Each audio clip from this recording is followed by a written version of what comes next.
For han skal gi sine engler befaling om dag at det skal bevare deg på alle dine veier. De skal bære deg på en handel for at du ikke skal stå til din fot på noen stand. På løv og hognorm skal du slå, du skal trogne unge løver og slanger. For han henger fast ved meg, og jeg vil utfly ham, jeg vil følge ham i sikkerhet, for han kjenner mitt navn. Han skal påkalle meg, og jeg vil svare ham, jeg med ham i nåden, jeg vil utfly ham og føre ham til ære. Med en langt vei jeg legger med ham og la ham skue min flest. Hello, and welcome once again to New Age Blues.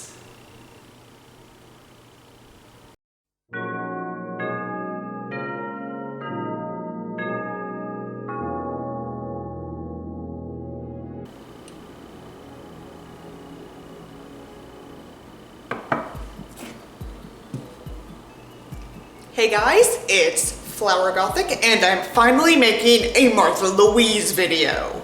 This, however, won't be your standard Flower complains about the monarchy content. That's because Märtha Louise is a character, even when you disregard the whole royalty thing.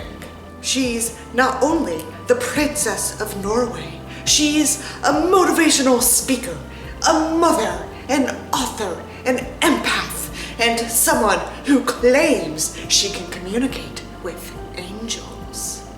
So today, I want to study Märtha Louise, her past, her present, and her controversies. But first, of course, my disclaimers. 1.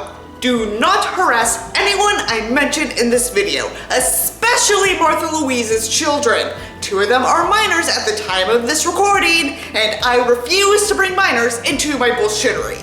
2. Wait, that's the only disclaimer this time? Okay, yeah, don't harass people, that's bad.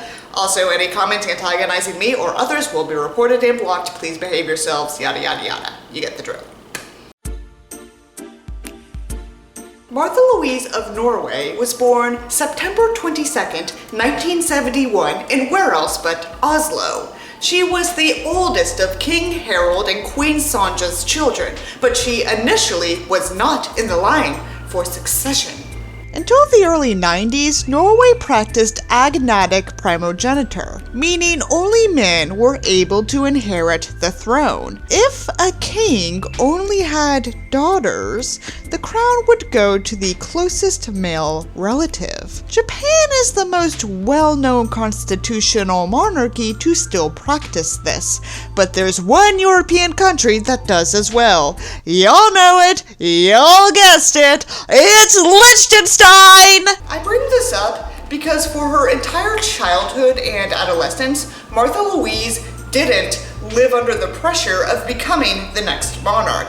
Her brother being born in 1973 certainly helped. Märtha Louise claims she was special from an early age, being able to read people's feelings and contact angels via, and I quote from the BBC, her experiences with horses.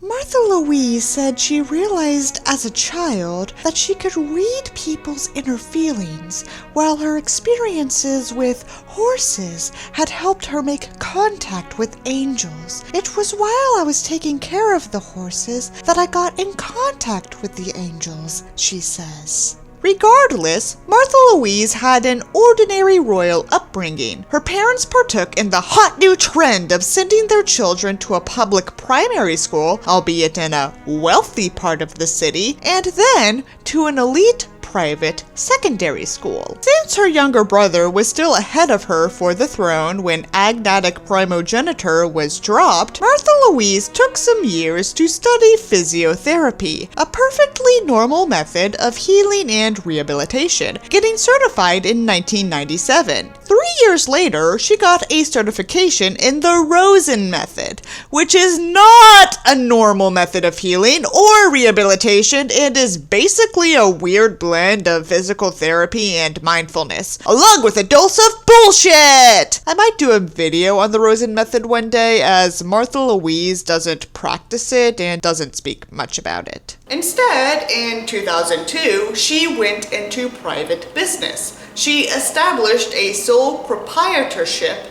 and shedded her designation of Royal Highness, subjecting herself to tax laws and allowing herself more freedom as a citizen. She married alternative author/artist Ari Ben later that year and had 3 daughters with him. And that's all you need to know about her early life.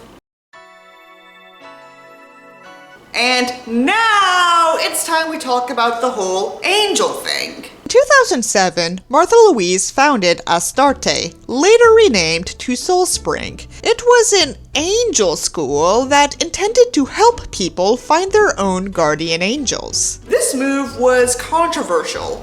The Church of Norway was especially vocal in their criticism, as they do not condone belief in the paranormal. Even fellow practitioners in alternative medicine were wary of the school, with homeopathic doctor and Auric Goldfinger descendant Brent Roglingen saying, "The way I read her website, this is a spiritual and religious offer, not something that can heal the sick." Some called for Märtha Louise to be expelled from the church as well, to which she responded by saying, "Cancel culture is bad."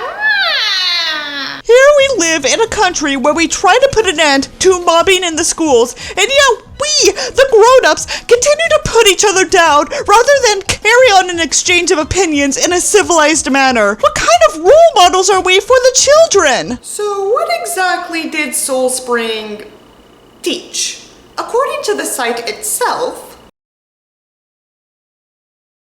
Soulspring is a playground for self-development with a spiritual dimension and has created a safe place for diversity where it is high under the sky for your own growth. The spiritual tools you learn are unique to Soulspring and will update you to the new times we are in. There is no answer. On the other hand, you can learn spiritual tools to find your own truth and your unique answers. Through Soulspring, you get an opportunity to break boundaries, open new horizons within yourself, and expand your comfort zone. Soulspring gives you a safe framework for this to happen. Whether you choose to follow us via the online course Soulspring Basic or dedicate yourself to attending Soulspring Advanced, where you can truly take a deep dive into the divine source of your soul, Princess Märtha Louise and Elizabeth Nordeng will follow you. We are dedicated to listening to our hearts and want to share our spiritual awakening with you. By the way, side note, I forgot to mention this, but Märtha Louise co-founded this with a commoner named Elizabeth Nordeng. Apologies for not mentioning this earlier, lol. Growing up, both of us Soulspring entrepreneurs experienced a split between the inside of us and the world around us on either side of us. Through a long search and inner work, we came to a point in ourselves where body and soul could meet. There we found clarity, movement, and access to who we were and are deepest. This was the start of a long-term collaboration and interaction neither of us have anticipated.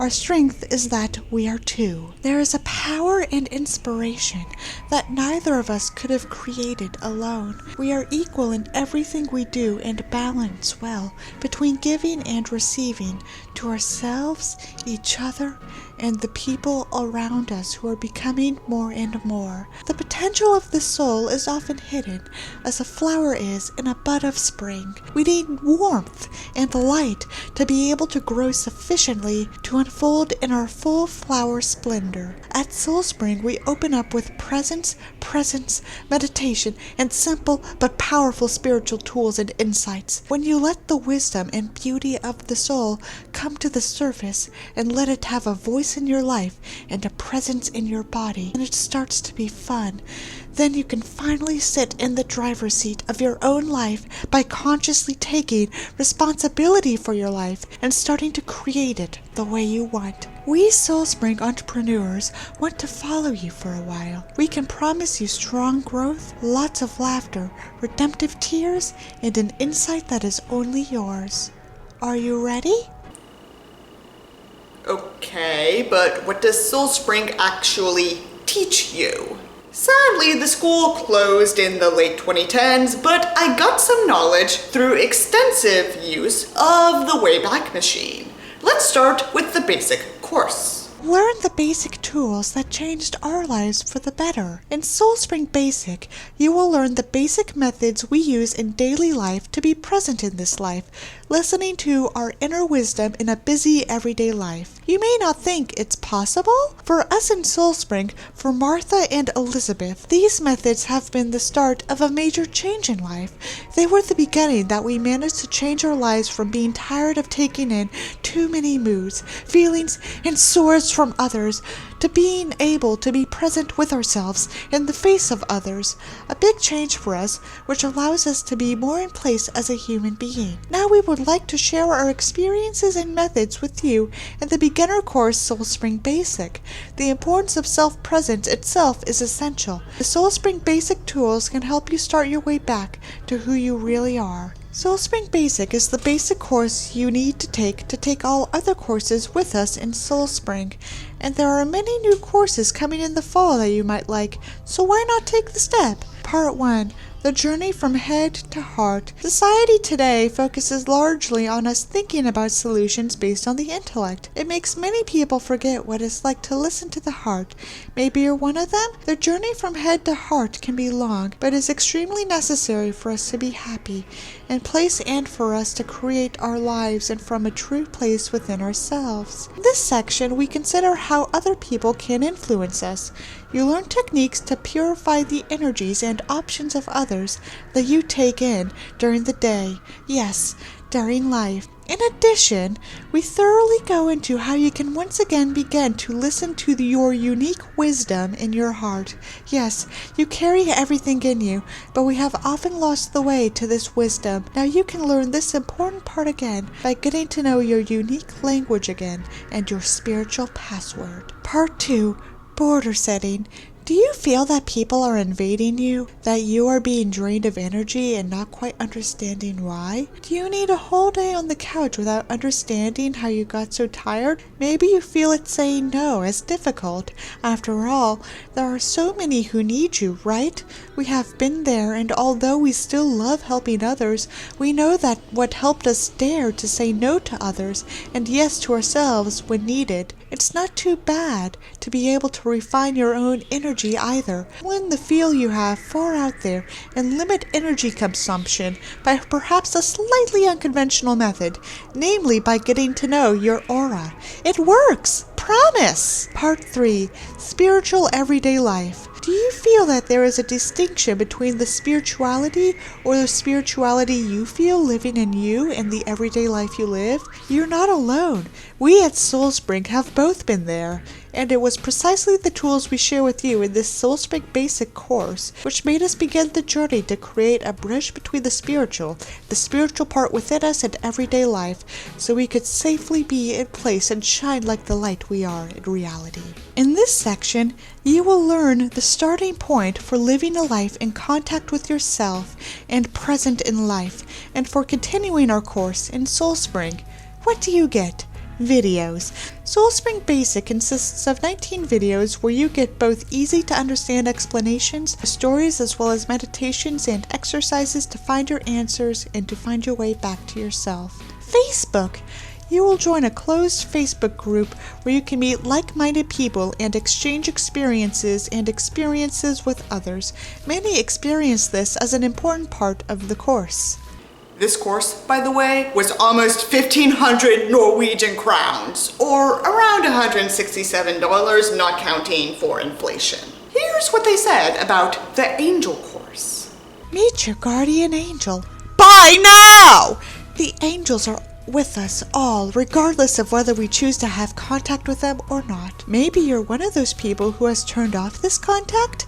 Maybe you haven't, but are unsure if it really is angel contact, or maybe you already have a strong bond with your guardian angel. No matter how you have contact with your guardian angel, this course can give you a new insight into contact with your guardian angel on a daily basis. This course contains 5 videos, of which 2 meditations we review what the angels are, removal of blockages, common barriers to contact, how the angels can be with you in everyday life, your unique encounter with your guardian angel, and much more. Throughout the course, we gladly share our stories of angel contact and its absence, about our journey to have contact with our guardian angel on a daily basis. Join the course and get a stronger contact with your guardian angel.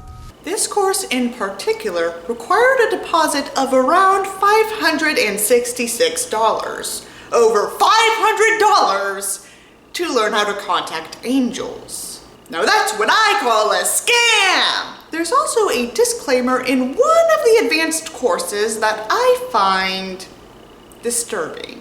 Course fits for you if you want a deep self-development process, experiencing a spiritual longing and curious about the interaction between body and soul, is new in the field of spiritual self-development, is experienced in spiritual self-development and wants to get deeper into your ability to read energies, is sensitive and would like to systematize everything you take in information, so you can use it as a strength instead of a home shoe. Course fits not for you if you want a quick fix. This is an in-depth job, not motivated to take a change. Use antidepressants or other emotionally attenuating medication. So you're supposed to learn how to solve problems with your heart and not take antidepressants. Märtha Louise, that's dangerous. You realize that's dangerous, right? I use antidepressants and they've drastically improved my life. Telling people you can't use your service if they use antidepressants sets a precedent that is not at all safe. But we're not here to talk about that. We're here to talk about Märtha Louise. It's time we introduce another character in Märtha's life, Lisa Williams.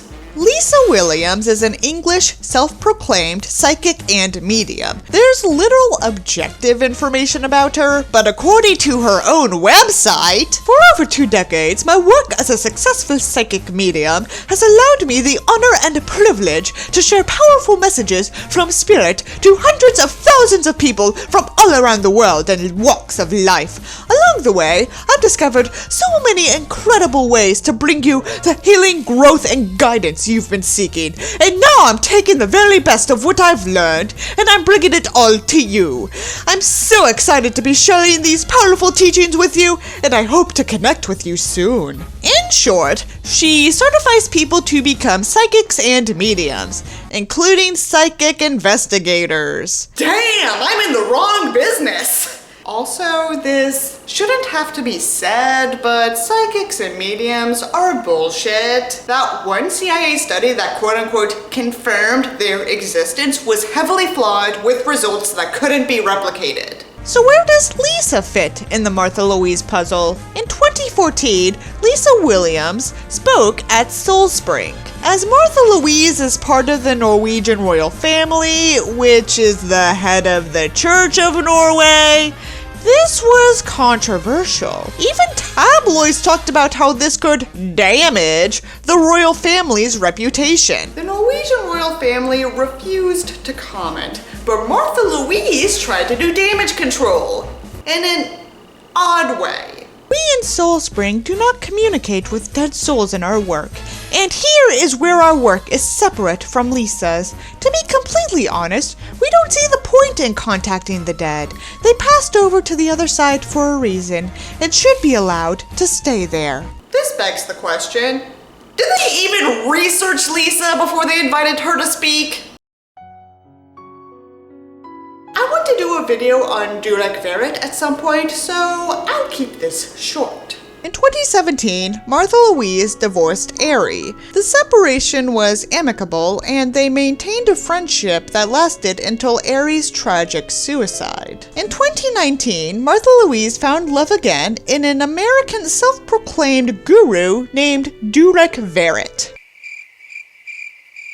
Durex Verret, or as I like to call him, Shaman Durex, has been linked to many celebrities, most notably Gwyneth Paltrow, who hired him as her personal guru and who he calls his soul sister. The two met through mutual friends, and the initial meetup was interesting. Once upon a time, in an R&B in the hills of LA, a divorced princess rang the doorbell of Durex, Goop's goopiest shaman. "I've met you before," she said. "I know you already." "Yes," he replied. "We were destined to meet before we were born." They started a friendship, which turned into a romance, which turned into a business, with talks and workshops. A royal wedding seems all but inevitable. Other sources of varying quality say that they believe they've been together for many lifetimes and are true, ultimate soulmates. But whether or not that's true, there's no denying that Shaman Durex is controversial. He's been criticized in Norway, with news outlets calling him a con man. Finansavisen, the Norwegian equivalent of the Wall Street Journal or the Financial Times, said of Shaman Durex, What is a pity is that Durex Verret's girlfriend, Princess Märtha Louise, is advertising the book. It doesn't surprise, but it's stupid. It's stupid for her and stupid for the royal family. We have previously been critical of Märtha Louise's business and described parts of the business as illegal because it was a clear violation of the Marketing Act to claim she could talk to horses and dead. Pure scams. Her partner, Verret, is in the same boat when he claims that as a 16-year-old, he fell ill, schizophrenic, and bipolar, and when he got out of the hospital, he was rescued by the dog Dexter. Dexter had telepathic abilities and taught Durex Verret what he calls a soul conversation. Durex Verret is also a scammer because he claims to have saved many people's lives by squeezing, and the pitch is about continuing the body's electromagnetic synthesis. damn, that's intense. So how does this all tie back into Märtha Louise? Trust. According to the NRK, the Norwegian Public Broadcasting System, 78% of Norwegians want the monarchy to continue. Whether or not those numbers represent the true will of the people,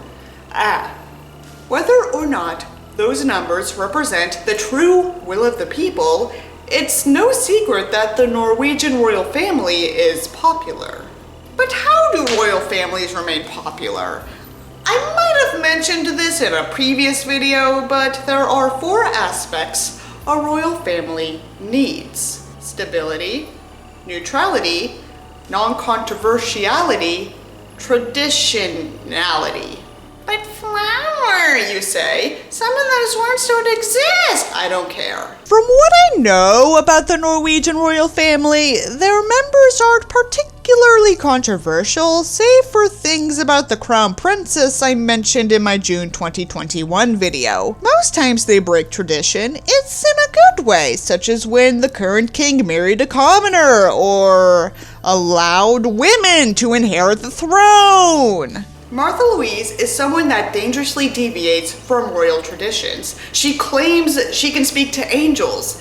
She collaborated with a lady who claims to speak with the dead. And she's dating someone who might be a con man. She used her title for her business work. She has received controversy in her home country and abroad. She's a liability to the royal family. And because she's a liability, we don't hear that much about her. Most of the time we hear about her, it's in the context of the shit she's pulling and never for her relation to the royal family. With Crown Princess Mary, for all her faults, most times you hear about her, it's at least in the context of her royal duties. But I think it's just this. And as a result, we know little about her. And little it should remain. Good night and goodbye.